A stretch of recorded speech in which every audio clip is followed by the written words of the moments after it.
Hello everyone, welcome back to our channel. In today's video, we will be looking at the laws of indices.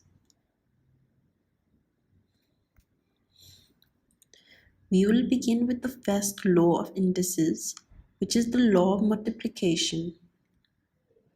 The law of multiplication states that if the two terms have the same base, their indices will be added if their bases are being multiplied. Now you can take your time to absorb what I just said. But this is what we are going to do. We have here x squared. X will be our base and 2 will be our power. Now, if we are to take an example, let's multiply x squared times x cubed. You notice that when I expanded x squared and x3 and multiplied them by themselves, our final answer was x to the power 5. Now the law of multiplication is telling us that in such a situation where the bases are the same, which is x and x, we can add the powers to get our answer instead of going through this whole process of expanding and multiplying. So we have here x to the power 2 plus 3. We're going to get the same x to the power 5. Note that the condition does not apply if the bases are not the same. So we have here another example where we have 2 to the power 2 times 2 to the power 3. We can add the powers to get 2 to the power 5. But in an example like 3 to the power 2 times 2 to the power 3, the law of multiplication for indices will not apply because the bases are different. 3 is different from 2. To our next law, the law of division. The law of division states that if the two terms have the same base, their indices will be subtracted, that is their powers, if the bases are being divided. I would take it again.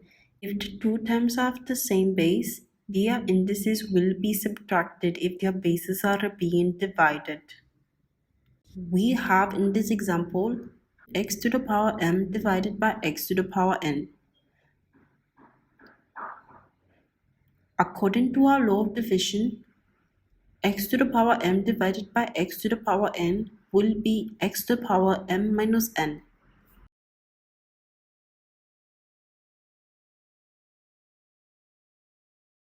We're going to do 2 to the power 6 divided by 2 to the power 4. Mind you, they both share the same base of 2, so the law applies. We will expand. At the end of it, let's see the answer that we get.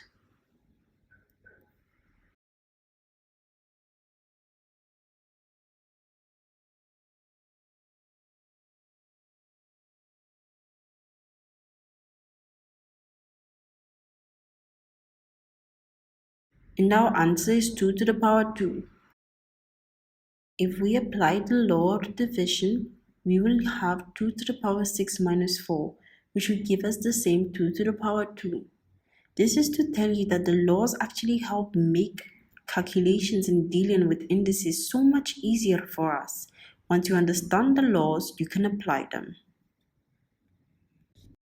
Whereas in the example 3 to the power 6 divided by 2 to the power 2, as same for law of multiplication, the law will not apply here.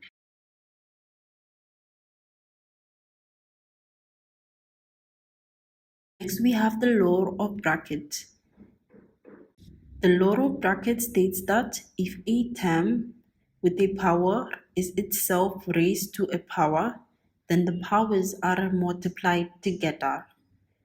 We have in this example x to the power m in one bracket with t outside of the bracket. The power m will multiply the power t according to the law of brackets to give us x to the power m t. So we would have them in more visible examples like 2 to the power 2 to the power 2. Our final answer will be 2 to the power 4. Now, if we are to expand this, right, let's just say that you do not agree with the law, and I wish to reason this law out with you. I would multiply 2 to the power 2 times itself twice, because mind you, 2 to the power 2 means that whatever value it is, it will multiply 2 times. So 2 to the power 2 will multiply by 2 to the power 2. We already have discussed law of multiplication, so there's no need to further expand, but we would have 2 to the power 2 plus 2, which will give us 2 to the power 4. Hence, the law of bracket applies. Because if we had just applied the law, it would have been straightforward. 2 to the power 2 in one bracket with 2 outside of the bracket. When we multiply, we get the same 2 to the power 4. Okay, let's try 2 to the power 4 to the power 2. Our answer will be 2 to the power 8. Then we have 2x squared to the power 3. Our answer, mind you, be very careful, will not be 2x to the power 6, it will be 8x to the power 6. Why? Because now we do not have just one single base, we have 2, we have x. Under the laws of indices, it says that a negative power can be written as a fraction. With negative powers, we are saying that if the power is negative, like in this example, x to the power negative 3, it can be represented as 1 over x to the power 3. How is this possible? I'm going to take you through a breakdown. Let's say we have x to the power 2 divided by x to the power 4. Now, remember our law of division. Once the bases are the same and they are dividing, their powers will minus each other. So we now have x to the power 2 minus 4, which would give us x to the power negative 2, which is 1 over x to the power 2. Now, if I did not apply the laws and I decided to use expansion method to understand how this is so, let's see how that would be done.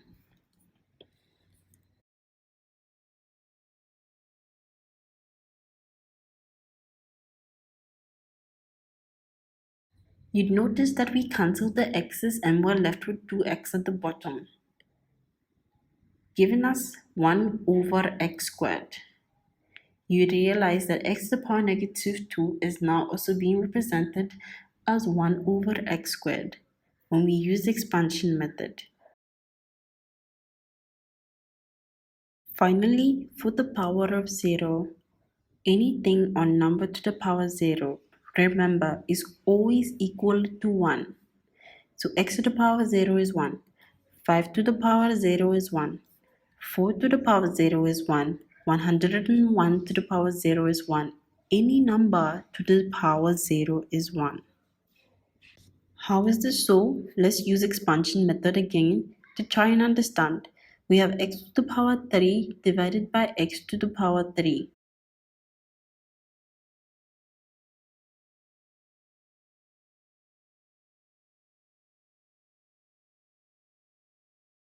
That x to the power 3 minus 3 would give us x to the power 0.